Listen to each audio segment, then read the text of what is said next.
Bonjour, je voulais parler un peu de la sous-performance pour les surdoués. Alors, pour commencer, moi j'ai vraiment beaucoup de respect pour les sous-performants et je vais expliquer pourquoi. Commençons par l'école.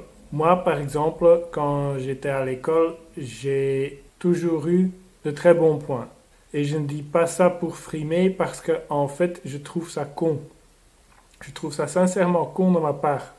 Enfin, pour être un peu plus gentil avec moi-même, c'était peut-être pas tellement con, mais c'était le résultat d'être quelque part traumatisé. Parce que, pour le dire en deux mots, ce que je cherchais, c'était un succédané d'amour que je ne recevais pas, selon moi, de mes parents. Et en ayant des 10 sur 10, je recevais au moins une sorte d'attention positive, une sorte d'admiration, mais qui à la fin n'avait rien à voir avec moi en tant que personne, avec ma personnalité, avec l'enfant, l'être que j'étais réellement. Donc en gros, moi je n'étais pas sous-performant, pas dans la secondaire et pas dans les études supérieures, et je trouve que j'aurais dû être sous-performant. Et je vais expliquer pourquoi. Pour commencer, comme j'expliquais aussi dans mon autre vidéo, 5 sur 10 peut être assez. Donc 5 sur 10 peut être assez, dans le sens que si quelque chose nous intéresse, oui, c'est bien de vraiment s'y mettre et d'aller à fond, d'y mettre beaucoup d'efforts, etc. C'est bien ça. Mais si quelque chose ne nous intéresse pas, et à l'école il y a plein de choses qui ne nous intéressent pas, ça ne vaut pas la peine de mettre plus d'efforts que le nécessaire. Et c'est quoi le nécessaire? Le nécessaire, en parlant de l'école, c'est passer les examens.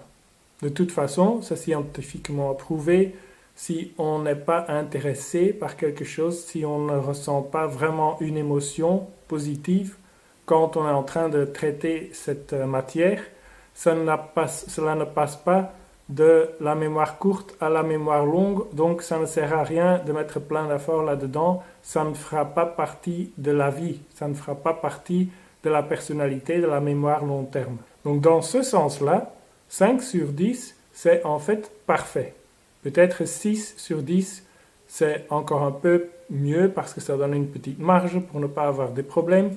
Donc moi, si je pourrais revenir en arrière et refaire l'école primaire, secondaire, etc., les études supérieures, pour les sujets qui ne m'intéressent pas réellement, j'essaierai d'y mettre un minimum d'effort juste pour passer l'examen. Oui, passer l'examen en une fois, c'est le plus efficace pour ne pas passer plus de temps que le nécessaire dans cette affaire qui ne m'intéresse pas. Intéresser, ça vient étymologiquement de inter-être.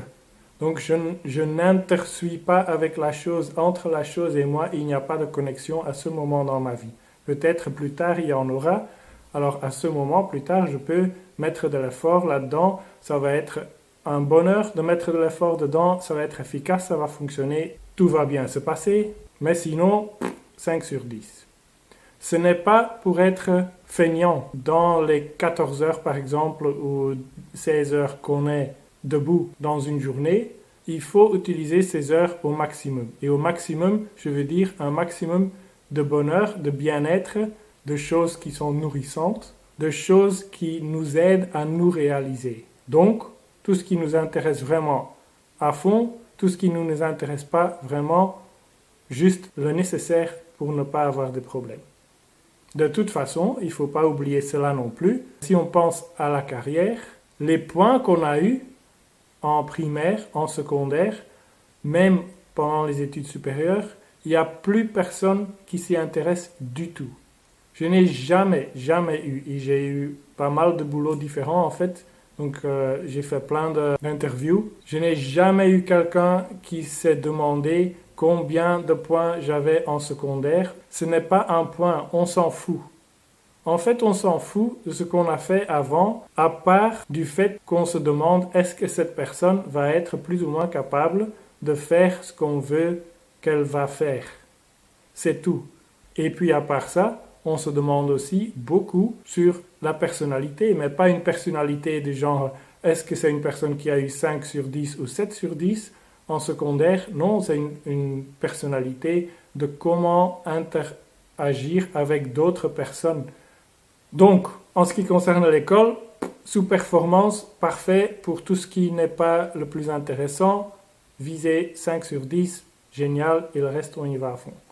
D'ailleurs, je trouve qu'il y a une certaine sagesse dans ces enfants qui sont un peu feignants dans le sens qu'ils s'occupent de ce qu'ils veulent vraiment s'occuper, ce qui est important pour eux, et le reste, ils passent comme ça et la vie continue. Et je trouve qu'il y a une sagesse dans les parents. Si ces parents soutiennent l'enfant à se réaliser selon les intérêts qu'il a ou elle a à ce moment-là, au lieu de pousser à une performance scolaire qui n'est scientifiquement pas valable, ça ne fonctionne pas, comme j'ai expliqué, qui n'a plus aucun intérêt après dans la vie et qui ne fait que mettre l'enfant sous pression sans que ça ajoute quelque chose de positif à sa vie, ni à la vie des autres. Mettez vos commentaires ici en bas, ce que vous pensez de cela, et à la prochaine.